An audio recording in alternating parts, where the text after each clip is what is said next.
Amen. Alléluia. On veut bénir le Seigneur ce matin. Amen. On veut encore disposer nos cœurs devant sa parole. Alléluia. Est-ce que nous pouvons simplement élever notre voix? Alléluia. Est-ce que nous pouvons simplement encore dire à Dieu, Seigneur, parle à mon cœur. Oui, Seigneur, nous sommes là, Seigneur, devant toi. Et nous savons qu'un mot venant de toi peut tout changer ce matin. Seigneur, oui, nous l'avons déclaré. Nous ne voulons pas repartir de ce lieu comme nous sommes venus.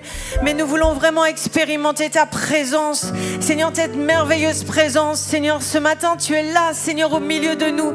Seigneur, et tu es capable, Seigneur, de tout changer. Seigneur, tout transformer. Seigneur, merci, Seigneur, de ce que nous nous attendons, Seigneur, à toi. Seigneur, nous sommes venus pour te rencontrer.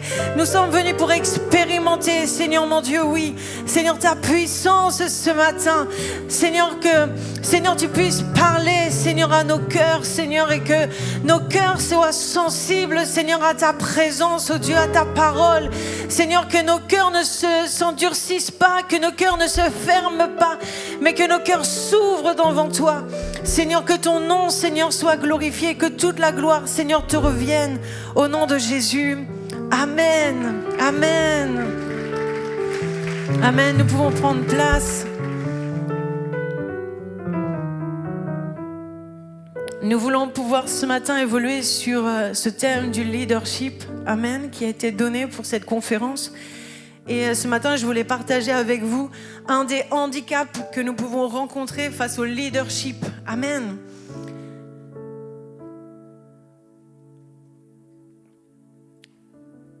Parce que nous sommes des femmes et des femmes de Dieu. Alléluia. Des femmes qui avons donné leur vie à Dieu ou qui allons le faire. Alléluia. En tout cas, nous sommes dans cette grâce d'avoir pu rencontrer Jésus. Amen. Et nous sommes appelés à pouvoir vivre cette destinée qu'il a pourvue pour nous. Nous sommes appelés à pouvoir vivre cette vie que le Seigneur a désirée pour chacune de nous. La Bible nous dit, alors que nous étions dans le ventre de notre mère, il est celui qui nous connaissait. Amen. Il est celui qui nous a tissés. Il est celui qui nous a formés. Nous a donné la forme de notre nez, même si des fois, en fait, on peut ne pas forcément aimer notre nez. Il nous a façonnés tels que nous sommes. Et il a dit, en fait, créature merveilleuse, tu es. Amen. Et il a façonné un plan et une destinée merveilleuse, des projets de paix et de bonheur. Amen. Et ce matin, oui, je voudrais partager un des handicaps que nous pouvons rencontrer face à cette destinée et de ce que nous voulons laisser le Seigneur pouvoir renverser cet handicap, cet obstacle. Un handicap, c'est ce qui va nous limiter, c'est ce qui va nous restreindre dans notre marche, dans l'accomplissement en fait de ce que le Seigneur veut faire au travers de nos vies. Amen. Ce matin, si je commence à vous parler de Milcal, vous connaissez Milcal? Vous connaissez la fille du roi Saül, la femme de David? Si je vous parle de Milcal ce matin, je suis sûre que vous allez vous arrêter sur cette dernière histoire où on nous parle de Milcal, cette femme qui a méprisé le roi David. C'est pas vrai? C'est cette image que nous avons de Milcal. Et des fois, c'est les attitudes que nous pouvons rencontrer dans certaines situations. On voit des femmes avec des caractères, on voit difficiles, avec des remarques, avec un langage, une attitude un peu compliquée. Et c'est souvent cette première en fait attitude, comportement que les gens reçoivent. Mais ce matin, on pourrait dire, arrête, ne me juge pas trop vite. Tu ne connais pas mon histoire. Et ce matin, je voudrais qu'on puisse s'arrêter sur l'histoire de Milcal et remonter en fait sa vie. Parce que Milcal, comme je l'ai dit, c'est la fille d'un roi. C'est la fille en fait du roi Saül. Milcal, elle est née dans un palais royal. Milcal, c'est une princesse. Milcal veut dire reine. Milcal est appelée à gouverner. Comme chacune de nous, nous sommes appelés à exercer un leadership dans notre foyer, auprès de nos enfants, dans notre travail. Nous sommes appelés en fait à influencer et influencer dans le bon sens avec Dieu. Amen. Et Milcal, sa vie était déjà toute tracée comme nous. Nous sommes en fait des filles des rois. Alléluia. Mais il y a des situations dans nos vies qui peuvent se passer, et des fois peut-être même dans notre passé, qui se sont passées. Et Milcal, son problème, c'est que Milcal aimait David. C'est ce qu'on va nous dire à 2 reprises. Milca aimait David. Et on sait que le roi Saül avait un problème avec David. On sait que Saül voulait la vie de David parce que David lui faisait de l'ombre. Saül, il faut qu'on parle de Saül ce matin si nous voulons parler de Milcal, parce que Saül, c'est le roi rejeté par Dieu, c'est celui qui a expérimenté l'échec dans son règne. Et ces blessures, en fait, dans sa vie, vont amener en fait l'amertume, comme le pasteur Dorothée vient de nous partager. Et vous savez, en fait, l'amertume, qu'est-ce que ça fait? Ça produit des rejetons. C'est-à-dire que lorsqu'on devient amer, on devient aussi contagieux pour notre environnement. Il faut faire attention, en fait, à notre environnement. Alléluia, quand on veut être des leaders influents, nous devons veiller sur notre environnement. Nous devons veiller en fait à qui nous entoure, parce que lorsqu'on est en fait dans cette atmosphère, c'est ce que nous allons voir au travers de la ville Milcal, c'est que ça va nous paralyser, ça va nous handicaper. Milcal aimait David et à un moment donné, donc elle va l'épouser puisque Saül va se servir de sa fille comme d'un trophée, et il va dire, voilà, si tu veux devenir mon gendre, si tu veux épouser ma fille, il faut que tu me donnes 100 prépuces. Alléluia. Et David est un homme de terrain, et il va aller, il va tuer les Philistins, il va même en tuer 200, et il va en ramener à Saül pour épouser Milcal. Amen. Et je pense que parce que David était un homme d'honneur, un homme de valeur, parce qu'à plusieurs reprises, il aurait pu tuer Saül, mais il ne l'a pas fait. Et on voit qu'il avait de la considération quand même pour Milcal. Il dit, en fait, je ne donnerai rien à l'Éternel qu'il me coûte. Et là, en fait, c'est pour, par rapport à toutes les autres femmes, c'est la seule, en fait, pour qui il a donné un prix. C'est la seule pour qui, en fait, il a donné quelque chose. Et alors que Milcal entend en fait que Saül veut tuer David, elle préserve la vie de celui qu'elle aime. Et on va voir en fait dans des passages où Milcal va libérer David. Elle va en fait lui donner de pouvoir s'échapper par la fenêtre. Elle va le laisser partir par la fenêtre pour en fait sauver la vie de celui qu'elle aime. Et vous voyez, ce jour-là, c'est ce jour-là où la vie de Milcal s'est arrêtée. Lorsqu'elle a laissé partir David, c'est son amour, c'est tout ce qu'elle est qui est parti avec lui. Parce que quand une femme aime, et Milcal aimait David, et elle va attendre que David vienne le rechercher, mais les années vont passer et elle va pouvoir entendre, parce que toutes les informations concernant David remontaient au palais pour informer le roi Saül. Donc elle entendait qu'il s'était marié, qu'il avait pris pour femme Abigail, Achinoam et toutes les femmes. Et elle entendait ça, Milcal.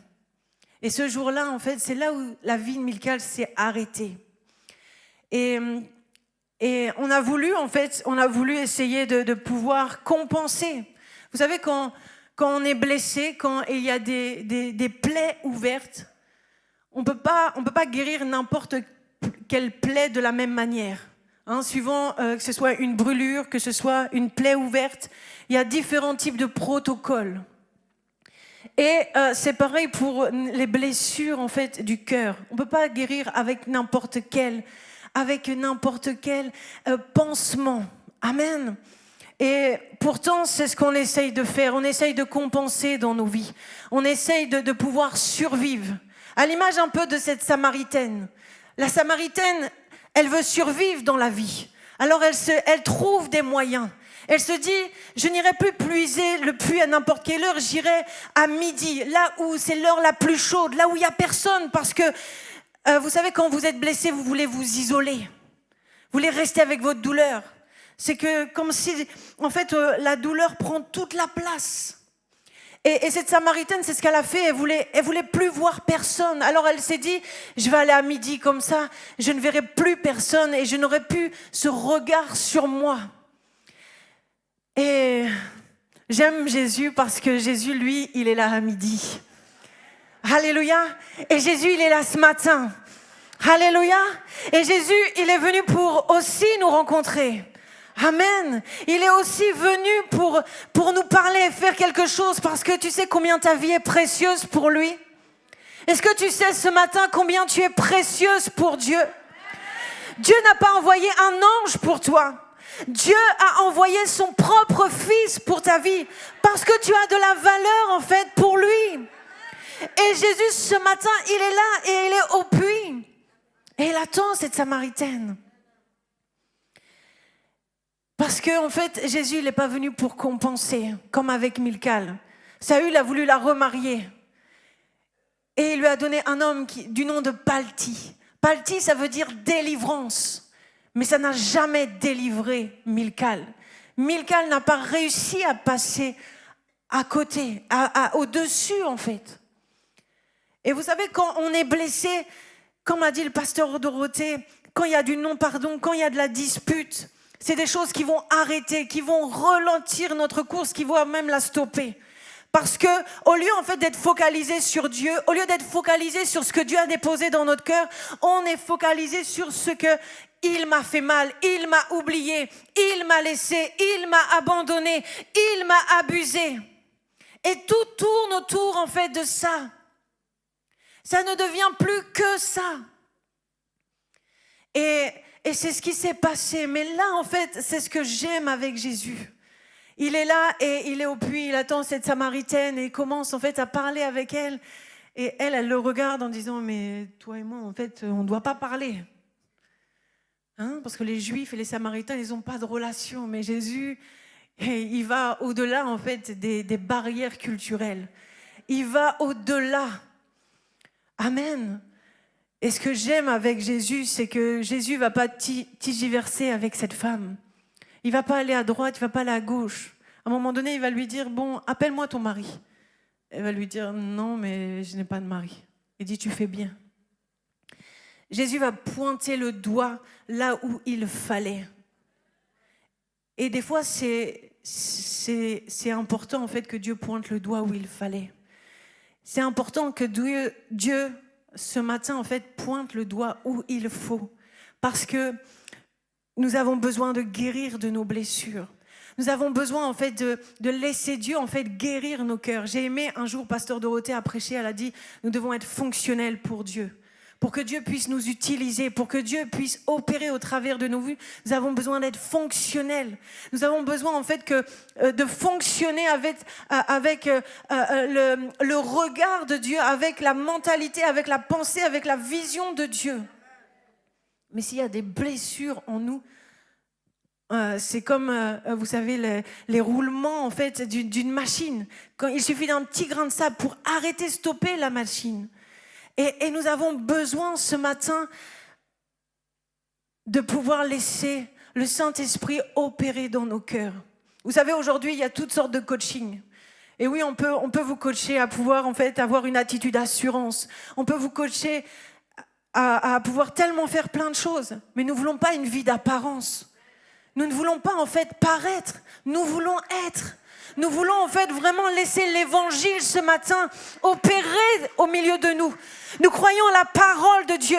Si je sais que je me trouve au bon endroit ce matin parce que je sais que dans ce lieu, nous croyons à la parole de Dieu, nous croyons à sa puissance et nous croyons que quand Dieu parle, Dieu est celui qui veille sur sa parole en fait pour l'accomplir. Et il veille en fait à ce que sa parole fasse son œuvre ce matin. Mais ce matin en fait c'est nous. Est-ce que nous voulons que cette parole agisse à l'intérieur de nous? Est-ce que nous voulons que cette parole transforme et change? Parce que oui, comme la femme à la perte de sang, à un moment donné, elle s'est dit, si seulement je puis toucher son vêtement. Il y avait plein de choses aussi qui pouvaient lui donner de rester, parce que vous savez, quand on perd du sang, on est impur et on doit toucher personne. Mais elle s'est dit en elle-même, si seulement je pouvais toucher son vêtement, je sais que ma situation pourrait être changée. Et ce matin, je voudrais te dire, et si en fait, je donnais à Dieu la possibilité de laisser, comme vous venez de le faire sur cette estrade, oui, de laisser véritablement, en fait, ce qu'il y a dans votre cœur, ces blessures. Je suis venue en France, je suis habitée chez ma tante, et le soir, en fait, mon oncle venait m'abuser dans ma chambre. C'est l'histoire, des fois, de certaines vies, certaines personnes que j'ai pu entendre. Mais on ne peut pas parler, on ne peut pas dire. Si je parle, en fait, c'est la famille qui va exploser. Mais ce matin, en fait, tu peux décider de te lever, en fait, pour Dieu. Tu peux décider de dire, Seigneur, oui, mais je peux vivre ma vie. Je peux vivre la vie que Dieu veut en touchant simplement sa présence. Alléluia. Et ce matin, c'est vraiment ce qui peut se passer.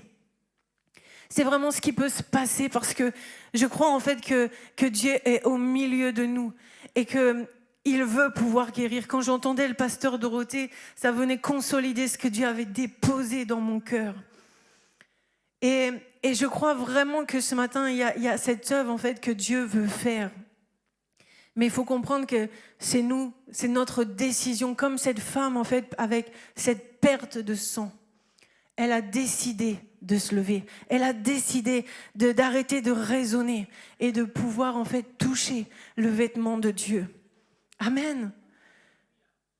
Et ce matin, je voudrais pouvoir partager rapidement quelques clés, quelques éléments pour vivre ce processus de guérison. Amen. Dans 2 Rois 4, Alléluia, 2 Rois 4, c'est la femme de haute distinction. C'est une femme extraordinaire, c'est une femme qui m'a bénie et qui m'a donné de pouvoir vivre ce que je vais vous partager ce matin au travers de quelques clés. Amen. Au travers de quelques clés, ce que cette femme m'a apprise et que ce matin, je voudrais partager avec vous pour que vous puissiez l'expérimenter aussi. Amen. J'étais enceinte. Je commençais en fait ma grossesse, ça faisait déjà quelques semaines. Et le jour de mon anniversaire, c'est un jour particulier pour moi et Dieu. Mais ce jour-là, en fait, j'ai commencé à avoir des saignements. Et j'ai commencé à appeler mon médecin, je lui ai fait part. Elle m'a dit, vous inquiétez pas, ça peut arriver, c'est des choses qui peuvent arriver. Ne vous inquiétez pas. À l'intérieur de moi, j'étais là, je me disais, non. Mais bon, on avance. Et le lendemain, j'ai encore eu en fait des pertes de sang. Et là, j'étais rentrée chez moi avec mon mari, on est parti à l'hôpital. On m'a auscultée. Et là, pour la première fois, j'entendais le cœur du bébé. J'entendais en fait son cœur battre. Et là encore, en fait, on essayait de me rassurer en me disant que non, tout allait bien aller. Mais à l'intérieur de moi, il y avait quand même quelque chose. Et la journée est passée. Le lundi, on arrive au mardi. Mon mari est parti travailler, est parti à l'entraînement, parce que c'est un footballeur professionnel. On était sur Laval et on était aussi dans la construction en fait, de l'œuvre. On était dans tous les débuts de l'œuvre que nous avons sur Laval. Et je sens en fait des douleurs. Je sens des douleurs et là, quand mon mari rentre, je dis écoute, il faut qu'on retourne à l'hôpital. Et je passe par la salle de bain pour me rafraîchir. Et au moment en fait, de me rafraîchir, je vais perdre en fait l'enfant. Donc je sors, j'explique à mon mari. Et en fait, on va à l'hôpital. Je suis infirmière de profession. J'ai eu mon diplôme. Et du coup, quand j'arrive à l'hôpital, on ne connaissait pas bien l'endroit. On est d'abord parti aux urgences générales. Et du coup, on nous a orientés vers les urgences en fait, obstétriques. Mais en fait, l'attitude de l'infirmière, je me suis dit, c'est pas possible. Parce que moi, je suis infirmière, on m'a appris à accueillir le patient. Et là, j'étais confrontée, je me suis dit, mais qu'est-ce que c'est que ça ? Et on continue, on arrive, et là, pareil, en fait, on est encore devant le secrétariat, et on nous dit, il va falloir attendre. Seulement, en fait, je perdais beaucoup de sang. C'était vraiment très gênant pour moi. Et il y avait mon fils, mon mari, et là, l'idée de la secrétaire, c'était d'envoyer mon mari faire les papiers. Je me retrouve seule avec mon fils, en train d'attendre quand, d'un seul coup, il y a un médecin qui arrive pour me prendre et m'amener donc en salle de consultation avec mon fils. Donc, c'était vraiment pas évident parce que ce jour-là, on veut leur donner le téléphone pour essayer de le concentrer, mais ça marche pas. Parce que là, il comprend bien qu'il y a quelque chose qui est en train de se passer auprès de sa maman. Donc, du coup, je repasse en fait une échographie. Le médecin me montre l'échographie, me dit, vous voyez, sur l'écran, il n'y a plus rien. Vous avez perdu votre bébé. C'était très dur.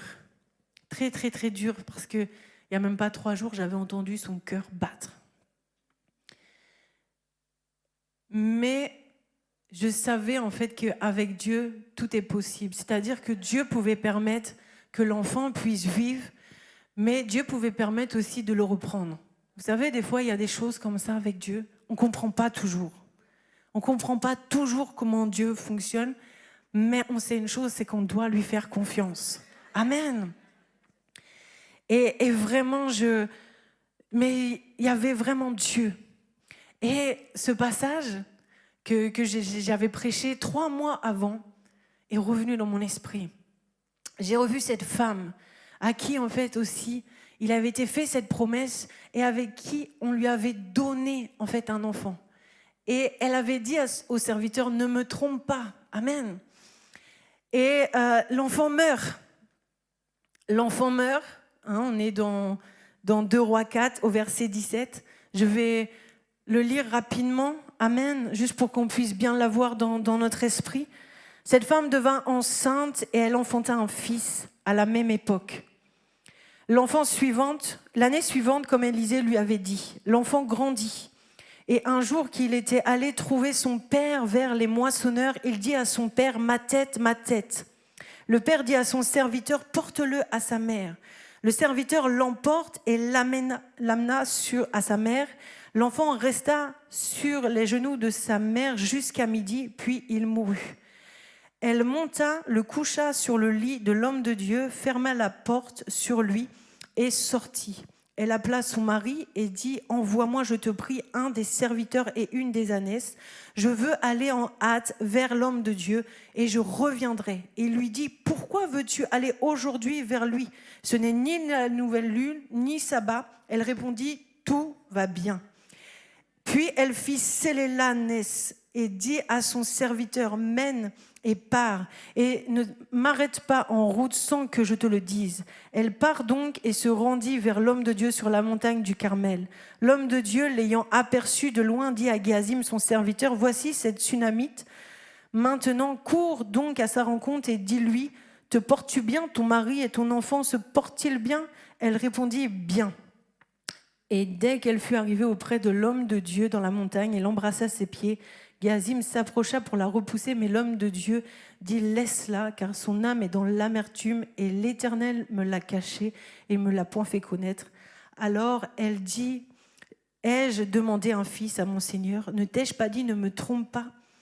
Et Élisée a dit à Géasim « Saint terrain, prends mon bâton dans ta main et pars. Et si tu rencontres quelqu'un, ne le salue pas. Si quelqu'un ne te salue, ne lui réponds pas. Tu mettras mon bâton sur le visage de l'enfant. La mère de l'enfant dit, l'Éternel est vivant et l'âme est vivante, et je ne te quitterai point.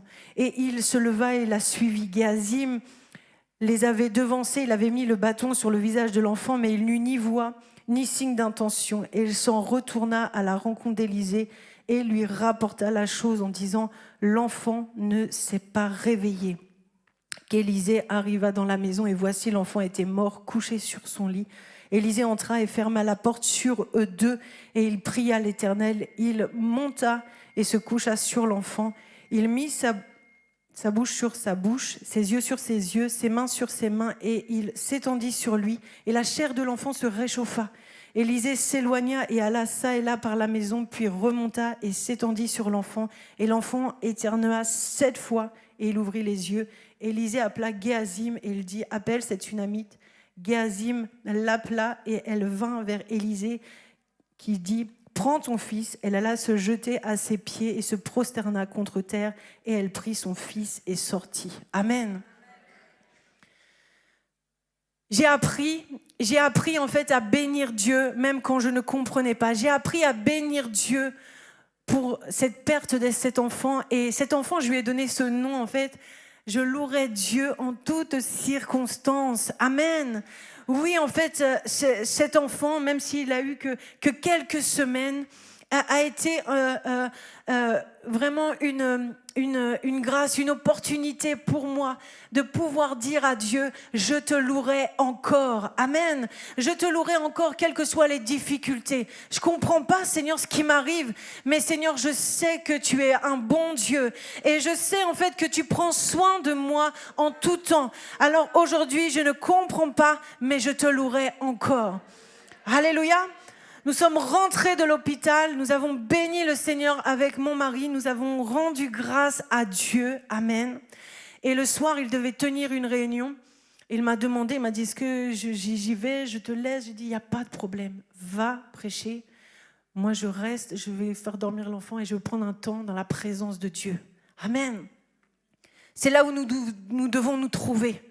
C'est là où nous devons en fait nous plonger. C'est dans sa présence en fait que vraiment tout peut changer.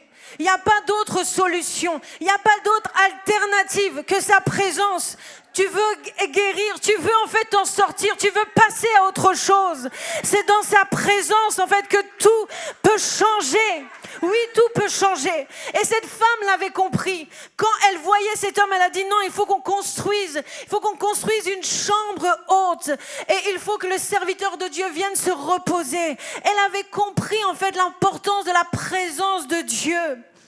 Et ça, c'est déterminant pour nos vies, c'est déterminant pour vivre la guérison, pour passer outre, comme le pasteur Dorothée a dit, si nous voulons être des aigles, amen, nous devons être connectés, amen, des femmes spirituelles, amen, oui, et c'est dans sa présence, alléluia, et on va voir comment elle a installé, comment l'importance de connaître son Dieu, l'importance de connaître Dieu. Dans cette chambre, elle n'a pas mis n'importe quoi, non. Elle avait mis un lit. Le lit du repos, le lit de la confiance en Dieu. L'importance de lui faire confiance. Elle avait mis une chaise qui symbolise l'autorité. Oui, Jésus nous a fait asseoir avec lui dans les lieux célestes. Et lorsqu'il nous a créés à son image. Et lorsqu'il nous a créés, il nous a dit en fait que nous étions appelés à dominer. À pouvoir marcher sur le scorpion, à pouvoir marcher sur l'aspic, à pouvoir marcher sur les circonstances de la vie, à pouvoir avoir le dessus. Oui, c'est possible en Christ. Alléluia. Cette chaise, et il y a aussi cette table. Alléluia. Il y a plus de 2000 ans, il y a en fait une croix qui s'est levée. Et au travers de cette croix, il est celui qui a dressé une table en face de nous. Amen, en face de notre ennemi. Alléluia. Il s'est mis au milieu. Alléluia. Et il a combattu pour nous. Il a pris notre place. Il est allé pour nous. Amen. Il y a des combats qu'on veut combattre alors qu'il a déjà combattu. Amen. Et dans dans cette chambre, il y avait aussi le chandelier. Amen. Nous sommes des pentecôtistes. Amen. Nous avons reçu le Saint-Esprit. Il a dit, oui, il est plus avantageux pour vous que je parte. Alléluia, je vous ai donné le Saint-Esprit, la présence de Dieu. Alléluia. Et nous sommes une génération vraiment bénie. Alléluia. Nous sommes plus qu'à l'époque d'Élie. Nous sommes plus qu'en fait à l'époque de Moïse. Amen. Nous avons la puissance du Saint-Esprit. Nous sommes appelés à vivre de grandes choses. Amen. Et c'est possible. Amen. Avec le Saint-Esprit. Alléluia. Et cette femme, elle avait compris l'importance de la présence de Dieu. Ce matin, je voudrais que tu comprennes en fait qu'on n'est pas dans un lieu ordinaire. On n'est pas dans n'importe quel rendez-vous pour femmes. Amen. Comme Pasteur Dorothée a dit, oui, beautiful day, oui. Nous sommes contents de pouvoir nous retrouver, mais ce rendez-vous est un rendez-vous divin. Alléluia. Et j'ai aimé cette femme. La Bible nous dit qu'on est venu lui apporter l'enfant. Et on est venu l'apporter, on l'a mis sur ses genoux. Et la Bible nous dit, jusqu'à midi. Il y a des choses en fait qui doivent rester juste un temps. Tu as le droit de pleurer. Tu as le droit en fait, oui, en fait, de pouvoir être affecté sur le moment, sur le coup. Mais juste un moment. Juste un temps. Elle avait l'enfant, oui. Mais à un moment donné, la Bible nous dit, elle est montée. Comme Pasteur Dorothée nous a dit, des aigles, pas des poulets. Nous ne sommes pas restés à demeurer sous le poids de nos problèmes, sous le poids de nos blessures, sous le poids en fait de ce que les autres nous ont fait. Non. Alléluia. Nous prenons et nous montons. Amen. Elle a pris l'enfant, elle est montée dans la chambre. Et où elle a mis l'enfant? Sur le lit. Elle a fait confiance à Dieu. Et vous savez pourquoi on peut lui faire confiance? Parce que la Bible nous dit que Dieu nous aime. Alléluia. Et Dieu est amour. Alléluia. Et ça doit être quelque chose. 1 Jean 4:4. C'est quelque chose que tu dois surligner, écrire. Tu dois connaître par cœur. Non, Dieu m'aime. Quelles que soient les circonstances, je sais que Dieu m'aime. Amen. Et c'est ce que cette femme a fait. Cette femme, elle est montée, elle a couché l'enfant sur le lit. Et qu'est-ce qu'elle a fait? Elle a fermé la porte. Des fois, en fait, on vient dans la présence de Dieu. On expérimente, en fait, la présence de Dieu. Mais au lieu de pouvoir ressortir avec cette présence, on reprend nos problèmes. C'est-à-dire que vous êtes venu déposer, mais en sortant, vous allez revenir chercher. Parce que vous allez reparler de votre situation. Vous allez reparler de ce qu'on vous a fait. Non, il faut fermer la porte. Dans la présence de Dieu, on déverse, mais on laisse. On ferme, on bloque l'accès. Alléluia. Comme a dit le pasteur Dorothée, on ferme la porte. Alléluia. Et elle a appelé son mari. Elle a dit, je dois aller voir l'homme de Dieu. Et vous voyez, son mari, il a commencé à poser des questions. Et vous savez que des fois, quand on expérimente des choses, c'est ce qui va se passer. Pourquoi ça t'est arrivé à toi? Pourquoi c'est toi? Pourquoi c'est pas ta sœur? Pourquoi ça tombe sur toi? Vous savez, toutes sortes de questions qui ne nous font pas avancer. Ça ne nous fait pas avancer. Ça nous laisse, ça nous maintient. Je me suis interdit de me poser ces questions. Interdit de me dire en fait, non mais tu es là, tu sers Dieu. Tu es là en fait, tu fais tout pour Dieu. Pourquoi ça t'est arrivé à toi? Oui, en fait, Dieu t'aime pas. Toutes ces choses, en fait, qui viennent dans notre cœur, ces pensées que le diable, en fait, des fois, vient nous impulser. Ou même, des fois, même des gens qui, malheureusement, en fait, sont comment dire, c'est pas de leur faute, mais des fois, ils font pas exprès, mais des fois, ils sortent ce qu'il faut pas. Et des fois, ça nous affecte. Mais, non. Elle n'a pas parlé, elle n'a pas commencé à argumenter, elle n'a pas commencé à chercher des réponses. Ne cherchez pas des réponses. Ne commencez pas à raisonner, à réfléchir pourquoi ces choses nous sont arrivées. Comme Gédéon a dit, il a dit, va, vaillant héros. Oui, il y a des choses, il ne faut pas poser des questions, ça ne sert à rien. Non. Et elle a dit à son mari, tout va bien. Amen. Nous devons la puissance de la confession de foi. Alléluia. Je fais confiance à Dieu et ça s'entend dans mon langage. Tout va bien. Tout va bien. Quel que soit, même si ça peut bouger à l'intérieur de moi. Oui, même si je peux ressentir des choses, je veux déclarer parce que je suis sur ce parcours. Regardez cette femme, tout ce qu'elle a parcouru. Il y avait cet enfant, mais elle est montée. Après, elle est partie au champ pour trouver son mari. Et elle a dit, il faut que j'aille dans la présence de Dieu. Oui, c'est un parcours. Oui, c'est un processus. Mais quand on veut pouvoir expérimenter cette vie que le Seigneur nous a donnée, nous voulons être des femmes influentes, nous voulons pouvoir exercer comme le Seigneur veut, alors nous faisons tout et nous mettons tout en œuvre pour guérir et pouvoir être fonctionnels et utiles dans les mains et le royaume de Dieu. Nous aimons ce verset à dire, Seigneur, il faut que je diminue et il faut que tu croîtes. Je crois que la partie de il faut que tu croîtes, on la maîtrise. Mais la partie de il faut qu'on diminue. Mais en fait, dans ce diminue, c'est je fais confiance à Dieu. Et Dieu me donne de pouvoir libérer pleinement celle que je suis. Amen. Il ne veut pas nous effacer. Non. Bien sûr, tu as ta personnalité, tu es celle que Dieu a faite. Mais il veut le faire au travers de ce qu'il est. Amen. C'est pourquoi nous devons lui laisser toute la place. Et j'ai aimé le parcours de cette femme. Allez. Et elle a dit, je parle à personne. Oui, il y a des personnes avec qui il ne faut pas s'entretenir. Ne vous confiez pas à tout le monde. Vous avez un pasteur. Vous avez des responsables. Vous avez des hommes et des femmes de confiance. Prenez rendez-vous. Ils vous donneront des conseils. Pas forcément toujours ce que vous voudriez entendre, mais des conseils ouins. Des conseils qui vont vous propulser. Des conseils qui vont vous amener à pouvoir vivre ce que le Seigneur veut. Des fois, nos amis sont bien gentils, mais en fait, elles nous aiment tellement que des fois, elles ne nous aident pas. C'est vrai, c'est pour ça qu'on a besoin des fois de pouvoir prendre rendez-vous avec le pasteur. Prends rendez-vous. Dis, pasteur, il faut que je guérisse, il faut que je sorte de là, il faut que je laisse en fait cette situation derrière moi. Amen. Amen.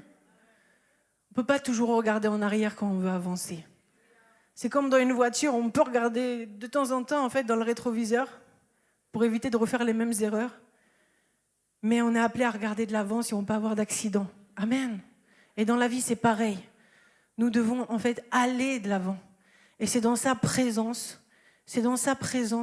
avec tous les processus, qu'elle va expérimenter la résurrection de son fils.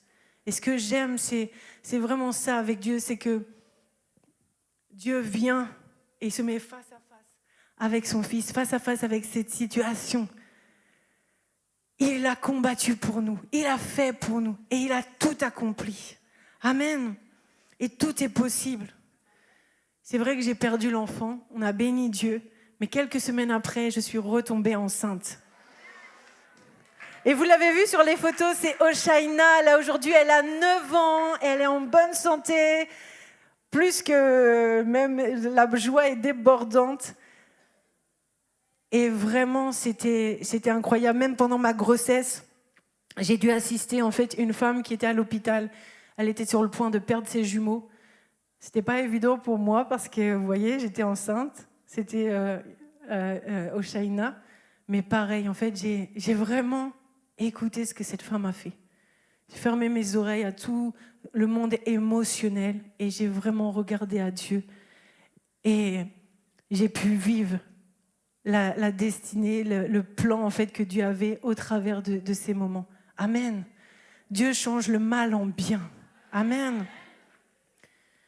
Et nous ne voulons pas être des Milcal ce matin. Milcal, elle s'est arrêtée sur sa situation, elle s'est arrêtée en fait le jour où elle a laissé partir en fait David. C'est pour ça que quelques années plus tard, quand David vient la rechercher et qu'elle est là, qu'elle est parmi toutes, et que du haut de la fenêtre, on se retrouve à la fenêtre. Vous savez, des fois, il y a des situations où ça fait comme un transfert. C'est d'autres personnes, mais on revit la même situation. Et du coup, des fois, les gens ne comprennent pas ce qui est en train de se passer, mais c'est parce que tout remonte à la surface. Les guérisons, c'est comme un ballon qu'on veut mettre sous l'eau. Ça ressortira toujours si elles ne sont pas guéries. Et Milcal, c'est ce qui s'est passé du haut de la fenêtre. C'est comme si on remontait le temps, mais pour elle, ça ne s'était jamais remonté. Elle le voyait encore partir, mais là, il revenait. Là, c'était David, en fait, qui revenait. Et c'est pour ça, en fait, qu'elle a tout est sorti. Tout ce qui était en elle, là, tout ce qu'elle avait attendu, qu'il revienne la chercher, il n'est jamais revenu. Tout est sorti. Et la Bible nous dit que Milcal a été stérile toute sa vie à cause de cette situation. Tu n'es pas appelé à être stérile, tu es appelé à produire. Ne laisse pas les circonstances prendre le dessus. Vous savez, quand David revenait, il ne revenait pas tout seul. Si David, en fait, était tellement dans la joie, si David, en fait, était en train, en fait, de pouvoir, en fait, danser, enlever ses vêtements, c'est que David ne revenait pas tout seul. Mais Milcal, en fait, était focalisé, je vous dis, sur ses blessures. Mais ce matin, ne sois pas focalisé, mais réalise là où tu es. Réalise dans quelle présence tu es. Parce que Milcal, elle ne l'a pas vu, en fait. Elle n'a pas vu que David revenait avec l'arche. Et il revenait avec l'arche pour Milcal. La présence de l'arche, c'est la présence de Dieu. Cette possibilité que tout puisse changer. Mais Milcal était resté, en fait, dans cette situation. Et je voudrais vraiment t'encourager ce matin à pouvoir laisser la présence de Dieu pouvoir opérer et pouvoir te guérir. Je voudrais finir juste avec cette histoire pour que vous puissiez bien l'imprégner. C'est une jeune fille. Elle a été abusée, parents divorcés, compliqués. Et là, elle décide de partir dans la rue. En fait, la vie, pour elle, ça n'a plus aucun sens. Et elle vit dans la rue. Elle est là, elle mendie. Elle dort dans des squats. Se laver, c'est une fois par mois. Voilà, c'est compliqué. Ça devient très compliqué. Prendre la drogue dure. Et puis, il y a Christ Refuge pour tous qui prend naissance à Lorient. Et dans notre église, on a une particularité, c'est qu'on va vers les gens du dehors. On sert des repas. Et elle fait partie, en fait, de ceux à qui, des fois, on donne des paniers. Et un jour, en fait, mon mari va lui dire « S'il te plaît, Marina, laisse-moi t'aider. » Et comme Dieu, ce matin, c'est la main de Dieu qui se tend et qui dit « Laisse-moi t'aider. » Et Marina, elle a pris la main du pasteur. Elle a dit « Ok. » Marina, aujourd'hui, c'est plus la même femme. Elle est directrice de centre. Elle sert à l'église, elle fait partie même de nos anciens à l'église. Elle est dans le processus pour être pasteur stagiaire très prochainement. Et elle est avec moi aujourd'hui.